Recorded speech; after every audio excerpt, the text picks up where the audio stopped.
Everyone, अस्सलाम वालेकुम, welcome back to my channel Tabassum tailoring hub. तो कैसे आप सब?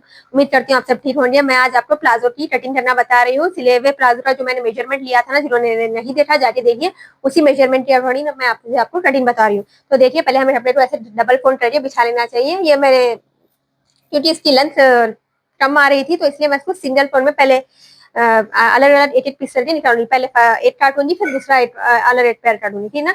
तो उसके लिए पहले हमें 2 इंच यहाँ पर ऐसे बेल्ट के लिए मार्जिन छोड़ लेना चाहिए। उसके बाद हम 2 इंच हमें पहले बेल्ट के लिए ले लेना चाहिए। उसके बाद ये 2 इंच छोड़ने के बाद 2 इंच के नीचे से हम हमारी लेंथ लेते हैं। तो लेंथ हमारी थी 35 इंच, तो हम 35 इंच यहाँ पर निशान लगाए। ये जो मैंने मेजरमेंट लिया था ना, उसके अकॉर्डिंग लगा रही हूँ। बेल्ट, आसन, लेंथ एंड वेस्ट, ठीक है ना। तो 35 इंच हमने हमारी लेंथ ले ली है। लेंथ लेने के बाद हमें यहाँ पर नीचे बॉटम फोल्डिंग के लिए भी मार्जिन चाहिए। तो हम कितना ले रहे हैं बॉटम फोल्डिंग के लिए? 2 या 2.5 इंच ले सकते हैं आप, जैसे आप क्या ठीक लगे आप उससे उस हिसाब से ले सकते हैं। मैं 2.5 इंच ले रही हूँ मार्जिन नीचे बॉटम फोल्डिंग के लिए, ठीक है ना। तो ये हमने इस निशान को भी कर दिया है स्ट्रेट, ठीक है ना। ये हमने स्ट्रेट कर दिया निशान। तो हमने कितने कितने निशान लगा लिए? पहले हमने बेल्ट का निशान लगाया, फिर हमने लंबाई का निशान लगाया, फिर हमने बॉटम फोल्डिंग का निशान लगाया। तो अब हम लगाते हैं कमर का निशान। कमर का निशान हमने लगाने के लिए जो हम आसन हमारा 13.5 इंच है, और बेल्ट की हमारी ये जो बेल्ट है ना, ये हमारी 10.5 इंच लेनी है। ये देखिए आप लोग, ये दिखाई दे रहा है आपको, ये हमें 11.5 इंच ले सकते हैं हम लोग। ये हमने ले लिए 11 इंच। और यहाँ से हमने हमारा आसन लेना है। आसन भी हम नीचे से ही लेंगे, यहाँ से यहाँ तक। तो हम हमारा आसन ले रहे हैं 13.5 इंच, ठीक है ना, 13.5 इंच। अगर आप लोगों को कंफर्टेबल लूज प्लाजो पहनना है एकदम घर में, तो आप 14 इंच भी ले सकते हैं, ठीक है ना। 14 इंच भी आप लोग ले सकते हैं, कोई दिक्कत नहीं है अगर आपको कंफर्टेबल प्लाजो पहनना है। लेकिन अगर आपको थोड़ा फिटिंग्स में चाहिए, तो आप लोग को बॉडी से मेजरमेंट ले लेके उसको डिवाइडेड बाय 4 कर देने के बाद जितना भी आपको आ रहा है उस क्रॉच एरिया आप उस पर लगा सकते हैं, ठीक है ना। तो मैं फिलहाल लूज प्लाजो बना रही हूँ, तो मैं 14 पे ये ले लेती हूँ अपना क्रॉच एरिया लेंथ। और यहाँ से मैं एक और मेजरमेंट, जैसे कि मैंने बताया था, थाइस का जो मेरा कितना आ रहा था 16 इंच, या 16 इंच कुछ हम यहाँ तक ले लेंगे समझो, ठीक है ना। यहाँ से 2 इंच नीचे लेते हैं हम थाइस का निशान, ठीक है ना। ये जो आ रहा है हमारा यहाँ से यहाँ तक 16 इंच, ये हो गया हमारा 16 इंच। तो अब हमें क्या करना है, एक स्केल लेने का है, और ये से ना इसे इससे मिला लेने का है, इसे मिला लेना चाहिए। ये दिखाई दे रहा है, इस लेंथ से इस लेंथ को मिला लेना है। ये हो गया हमारा ये। और यहाँ से हम हमेशा 2 या 2.5 इंच एक्स्ट्रा लेते हैं। ये आसन वाली जाते हैं हम 2 इंच या 2.5 इंच एक्स्ट्रा लेते हैं। किसी भी साइज में आप 2, अगर मीडियम साइज है तो 2 ले सकते हैं, हैवी साइज है तो 2.5 इंच ले सकते हैं। और यहाँ से ऐसा ले लेके हम यहाँ से इससे क्रॉच एरिया की निशान में मिला देते हैं। ये हमारा क्रॉच एरिया का निशान लग गया बाहर, ठीक है ना। और ये जो मैंने लिया था, अब हमारे बॉटम का निशान आ रहा है हमारा 10.5 इंच। 10.5 इंच हमारा बॉटम का निशान रेडी है। ये 10.5 हमारा हमने ले लिया हुआ है, और 1 इंच हम एक्स्ट्रा मार्जिन के लिए ले लेते हैं सिलाई के, ठीक है ना। अगर आप लोगों को स्ट्रेट प्लाजो चाहिए, तो अगर आप लोग स्ट्रेट प्लाजो चाहिए तो इसी के अकॉर्डिंग आप सीधा स्ट्रेट निशान लगा सकते हैं।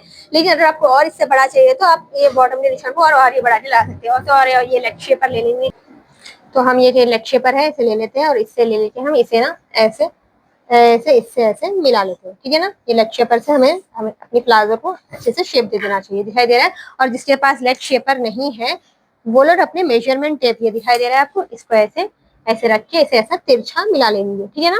दोनों भी बता रहे हैं, जिसके पास है वो लोग ड्रेस कर सकते हैं, जिसके पास नहीं। और ये मैं मयानी में बना रही हूँ, जैसा कि मैंने अपने पहले वीडियो में बताया था। मयानी लगाने से कंफर्ट होता है शलवार में भी और प्लाजो में भी। और हाँ, अगर आपको मयानी नहीं लगानी तो आप ऐसी ही स्टिचिंग पे कर ले सकते हैं, लेकिन मैं मयानी लगा रही हूँ तो इसलिए मैं कट भी लगाऊंगी, ठीक है ना। तो चलिए मैं बताती हूँ आपको।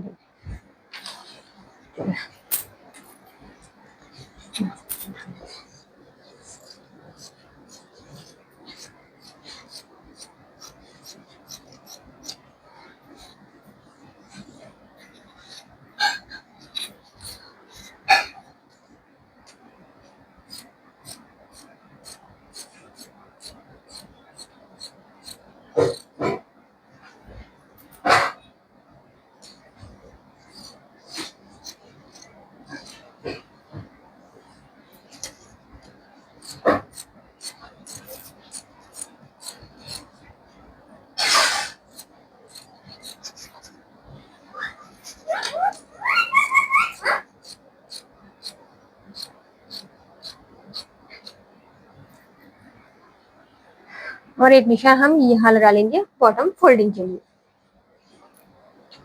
ठीक है ना। तो यहाँ तक हमारा ये हो गया।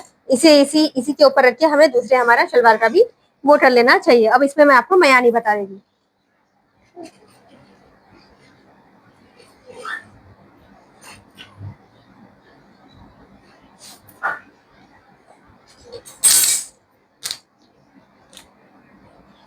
घेरेरा आपको ऐसे रख देना चाहिए, जैसे कि मैंने बताया था मयानी की लंबाई हम लेते हैं चेंज, ठीक है ना। मयानी की लंबाई हमें चेंज लेनी चाहिए और इसकी चौड़ाई हम 2.5 इंच या 3 इंच भी ले सकते हैं।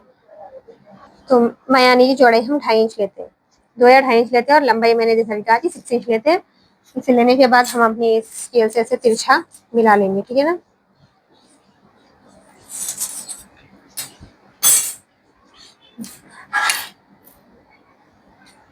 जो हमने ऐसे किया ऐसे ऐसे ऐसे ऐसे ऐसे ऐसे ऐसे ऐसे ऐसे ऐसे, ये देखिए आपकी मयानी अच्छी तरह से परफेक्ट करके रेडी हो चुकी हुई है और ये हम हमारे प्लाजो में लगाएंगे। तो नेक्स्ट वीडियो में मैं आपको इसकी स्टिचिंग बताती हूँ। आई होप आपको अच्छा समझ में आया होगा। कुछ नहीं समझ में आया तो मुझे कमेंट्स में वो कीजिए ना, मैं आपको फिर से डिटेल में बताऊंगी। वैसे तो मैं प्लाजो की ड्राफ्टिंग भी सब कुछ बता रही हूँ, ड्राफ्टिंग में और राफ्टिंग में हर चीज में आप लोगों को क्लियर कर रही हूँ। आई होप वीडियो अच्छा लगा हो तो लाइक कीजिए, हेल्पफुल लगा हो तो सब्सक्राइब कीजिए और अगर मेरे चैनल पर नए हैं तो मेरे चैनल को सब्सक्राइब कर लीजिए ताकि मेरे आने वाली वीडियो का हर नोटिफिकेशन आपको मिलता रहे। और मैं पूरा स्टिचिंग कोर्स की स्टार्टिंग से स्टिचिंग सिखा रही हूँ, तो जिसको भी सीखना है पूरा शुरुआत से भी मैं सारे वीडियो बहुत ही स्टार्टिंग से बेसिक से डाल रही हूँ। तो मेरे चैनल को सब्सक्राइब करके लाइक करके रहिए, तभी आप सीख पाएंगे अगर बिगनर है तो, ठीक है ना। तब तक के लिए अल्लाह हाफिज।